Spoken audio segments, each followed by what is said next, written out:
If you think back to science classes you may have had in school, in order for a scientific theory to be valid, it has to meet two criteria. Number one, it has to be testable or observable.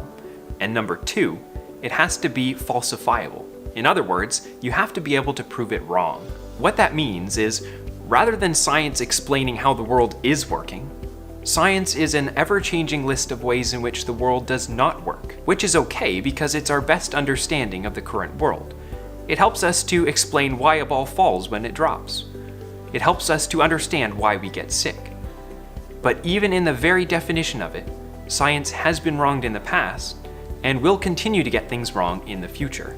Let's take a look at just a couple examples in the human body. Perhaps one of the best known examples of something where science was way off the mark is the appendix.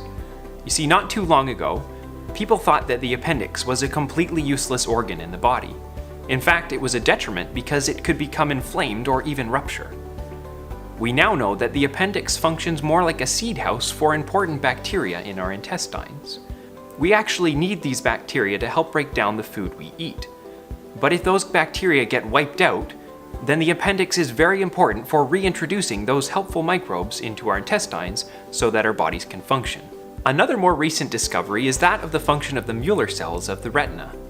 You see, the eyes of vertebrate animals are notorious for being inside out.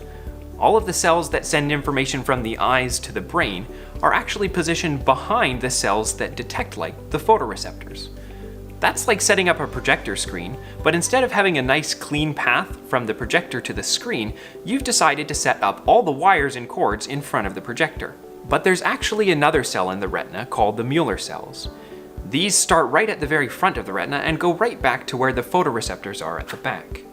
In 2007, a group of researchers discovered that these Mueller cells function exactly like fiber optic cables, some of the most advanced pieces of technology we have for things like data transfer and even the internet.